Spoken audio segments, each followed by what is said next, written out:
Stalin candidate ready. ஆனால் இந்த வாட்டி மணியாக எடுத்திருக்காருன்னு கேள்விப்படும். ஓகே. ஸ்டாலின் வந்து இந்த புகார் அடித்து புகார் வந்த எம்எல்ஏக்கள், பணம் வாங்கின எம்எல்ஏக்கள், ரவுடித்தனம் பண்ணவன் எல்லாம் இன்டெலிஜென்ஸ் ஒரு ரிட்டையர்டு இன்டெலிஜென்ஸ் ஆஃபீஸரே போட்டுறான்.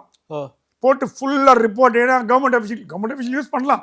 பண்ணால் ரிட்டையர்ட் அஃபீஷியல் ஃபுல்லாக பண்ணி பெண் நிறுவனம் எடுத்து எவன் சிக்கல் பண்ணானோ, எவன் பிரச்சனை பண்ணானோ, எவன் கட்சி கெட்ட பேர் உண்டாகணும், எவன் மாமூல் வசூல் பண்ணணும், அத்தனை பேர் தூக்கி அடின்ட்டான். எல்லா ரெக்கமெண்டேஷன் எல்லாம் தூக்கி அடி. அப்புறம் வீட்லேயும் சொல்கிறான் கூப்பிட்டு, அம்மா உங்ககிட்ட வந்து கேட்பாங்க, எனக்கு தெரியாதுன்னு சொல்லுங்க. இவங்க எங்கே போவாங்க எனக்கு தெரியும். சுஸ்தி இங்கே தான் வருவாங்க. உதயநிதியை பிடிக்க முடியாது, என்னையும் பிடிக்க முடியாது. உங்ககிட்ட வருவாங்க, நீங்கள் எனக்கு தெரியாது சொல்லுங்க. காலில் விழுந்து கையில் விழுந்து கேட்பாங்க அப்படின்னு. இந்த வாட்டி கேண்டிடேட் லிஸ்ட்டை ஸ்டாலின் வந்து அப்படி துல்லியமாக ப்ரிப்பேர் பண்ணி வேட்பாளர் நேர்காணல் இன்னும் போகவே இல்லை, அதுக்கு முன்னாடியே வந்து பட்டியல் தயார்னு சொல்கிறீங்களே சார். அதுதான் ஸ்டாலின். ஆனால் இந்த வாட்டி மணியாக எடுத்திருக்காருன்னு கேள்விப்படும். ஓகே. ஸ்டாலின் வந்து இந்த புகார் அடித்து புகார் வந்த எம்எல்ஏக்கள், பணம் வாங்கின எம்எல்ஏக்கள், ரவுடித்தனம் பண்ணவன் எல்லாம் இன்டெலிஜென்ஸ் ஒரு ரிட்டையர்டு இன்டெலிஜென்ஸ் ஆஃபீஸரே போட்டுறான். போட்டு ஃபுல்லாக ரிப்போர்ட் ஏன்னா கவர்மெண்ட் அஃபீஷியல் யூஸ் பண்ணலாம். பண்ணால் ரிட்டையர்ட் அஃபீஷியல் ஃபுல்லாக பண்ணி பெண் நிறுவனம் எடுத்து எவன் சிக்கல் பண்ணானோ, எவன் பிரச்சனை பண்ணானோ, எவன் கட்சி கெட்ட பேர் உண்டாகணும், எவன் மாமூல் வசூல் பண்ணணும், அத்தனை பேர் தூக்கி அடின்ட்டான். எல்லா ரெக்கமெண்டேஷன் எல்லாம் தூக்கி அடி. அப்புறம் வீட்லேயும் சொல்கிறான் கூப்பிட்டு, அம்மா உங்ககிட்ட வந்து கேட்பாங்க, எனக்கு தெரியாதுன்னு சொல்லுங்க. இவங்க எங்கே போவாங்க எனக்கு தெரியும். சுஸ்தி இங்கே தான் வருவாங்க.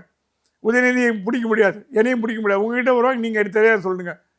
காலில் விழுந்து கையில் விழுந்து கேட்பாங்க அப்படின்னு. இந்த வாட்டி கேண்டிடேட் லிஸ்ட்டை ஸ்டாலின் வந்து அப்படி துல்லியமாக ப்ரிப்பேர் பண்ணி வேட்பாளர் நேர்காணல் இன்னும் போகவே இல்லை, அதுக்கு முன்னாடியே வந்து பட்டியல் தயார்னு சொல்கிறீங்களே சார்.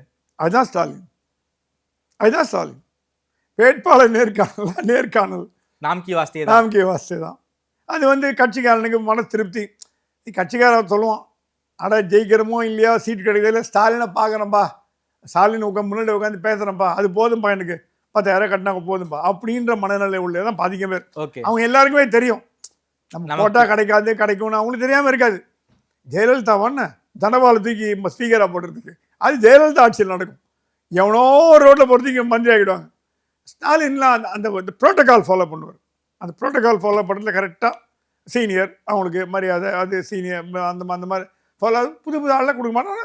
புது ஆளை கொடுத்துருக்காங்க, இந்த வாட்டி கொடுத்துருக்காங்க. இல்லைங்களே, எல்லாம் புது ஆளாக இல்லை, கொஞ்சம் புது ஆளு கொஞ்சம் மிக்ஸ்டாக பண்ணியிருக்காரு. ஸோ கேண்டிடேட் ரெடியானா திமுக கேண்டிடேட் ரெடியாக வச்சுருக்காங்க.